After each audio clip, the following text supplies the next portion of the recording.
ಇದಿರುಗೊಳ್ಳುತ್ತ ಕರೆದು ತಂದಾಸನವನಿತ್ತು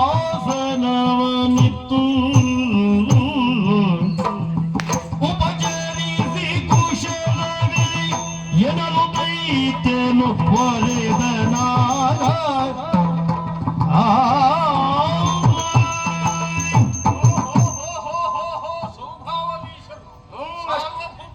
ಅಷ್ಟು ಎಳೆಯುವ ಅವಶ್ಯಕತೆ ಇಲ್ಲ. ಅಲ್ಲ, ನಿಮ್ಮವರು ಬಂದಾಗ ಅಷ್ಟಾದ್ರೂ ಕೊಡದಿದ್ರೆ ಆಯಿತಾ? ಹಾಗೆ ಸ್ವಾಗತ ಸುಸ್ವಾಗತ. ಇಲ್ಲಿಯವರೆಗಾಗಿ ಬಂದದ್ದು ನಮ್ಮ ಭಾಗ್ಯ. ನೀವು ಬರುವಾಗ ಎಲ್ಲೂ ಯಾವುದು ವಿಘ್ನ ವಿಡ್ಡೂರ್ಯ ತೊಂದರೆ ತೊಡಕು ಏನೂ ಆಗ್ಲಿಲ್ಲ. ಯಾರು ಸಾಯಲಿಲ್ಲ. ನೀನು ಹೇಳುದು ಹಾಗೆ ಉಂಟು. ಯಾರು ಸಾಯಲಿಲ್ಲ ಬರುವಾಗ. ಏನು ತೊಂದರೆ ಆಗ್ಬಾರ್ದಿತ್ತು ಅಂತಲೇ. ಮತ್ತೇನಲ್ಲ, ಬಂದವರಿಗೆ ಉಪಚಾರದ ವ್ಯವಸ್ಥೆ ಅದು ಬಂದದ್ದು. ಒಂದದ್ದು ಸಂತೋಷ. ನೀವು ಕುಶಲಿಗಳೇ.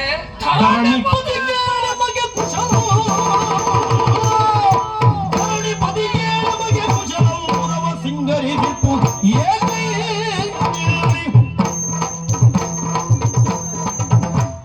ದೊರೆಗುಮಾರಕರೆಲ್ಲ ಬಂದಿಯ ಬರೆಯಲೇನು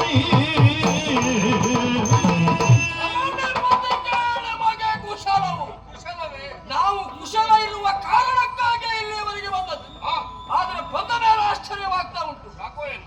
ಪುರ ಎಲ್ಲ ಶೃಂಗರಿಸಲ್ಪಟ್ಟಿದೆ. ಹೌದು. ಅನೇಕ ರಸು ಮಕ್ಕಳು ಸೇರಿದ್ದಾರೆ. ಹೌದಪ್ಪ. ಏನೋ ವಿಶೇಷ ಇರಬಹುದು. ಯಾಕೆ ಹೀಗೆ ಇವರೆಲ್ಲ ಯಾಕೆ ಬಂದದ್ದು?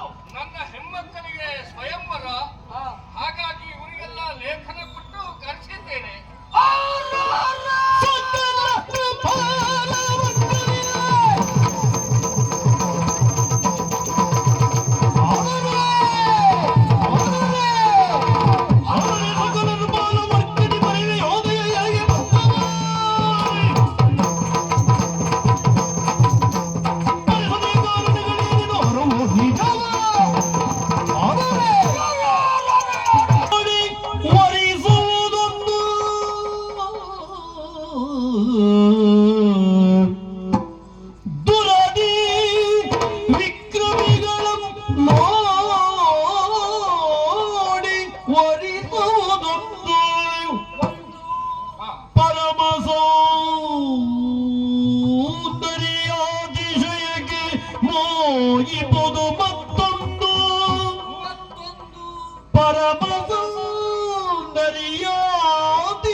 ಸ್ವಲ್ಪ ಬದಲು ಮಾಡಬೇಕು. ಅಂದ್ರೆ ಪೂರ್ಣ ತಪ್ಪಿಸ್ತೇನೆ ಅಂತ ಭಾವಿಸಬೇಡ.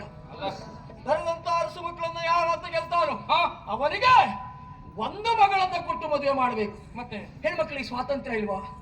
ಒಂದು ಹೆಣ್ಣು ಮಗಳಿಗೆ ಸ್ವಾತಂತ್ರ್ಯ ಕೊಡಬೇಕು. ಯಾವ ರೀತಿಯಲ್ಲಿ? ಅವಳು ಯಾರನ್ನ ಮೋಹಿಸುತ್ತಾಳು ಅಂದ್ರೆ ರೂಪಕ್ಕೆ ಒರಿಸುವುದು ಮತ್ತೊಂದು. ಅದು ಮಾತುಂಟು. ಕನ್ಯಾ ವರೈತೆಯರು ರೂಪಂ. ಹೌದೌದು. ಹಾಗಿದ್ರೆ ಇದ್ದಾಳಲ್ಲ ಮೂರನೇ ಅವಳು, ಅವಳು ಸ್ವತಂತ್ರವಾಗಿ ಯಾರನ್ನ ಬಯಸ್ತಾಳೋ ಅವರನ್ನ ಮದುವೆ ಆಗಬೇಕು. ಅದಕ್ಕೆ ನಿನಗೆ ಒಪ್ಪಿಗೆ ಉಂಟಾ? ನೀವಿಷ್ಟು ಹೇಳ್ಬೇಕು ಗೊತ್ತಿಲ್ಲ ಅಂತ ಹೇಳಿ. ಒಪ್ಪಿಗೆ ಉಂಟು ಅಂತ ಆದ್ರೆ ಮುಂದುವರೆಯಲ್ಲಿ ಹೆಣ್ಮಕ್ಕಳನ್ನ ಶೃಂಗರಿಸಿ ಕಳಿತಂದೆ. ಶೃಂಗರಿಸಿದರ ಬಲೆಯರೊಲಿದು ಮಂಗಳ ಮುಗಿಯರು ಮನವಲಿದು ಶೃಂಗರಿಸಿದರ ಅಬಲೆಯರೊಲಿದು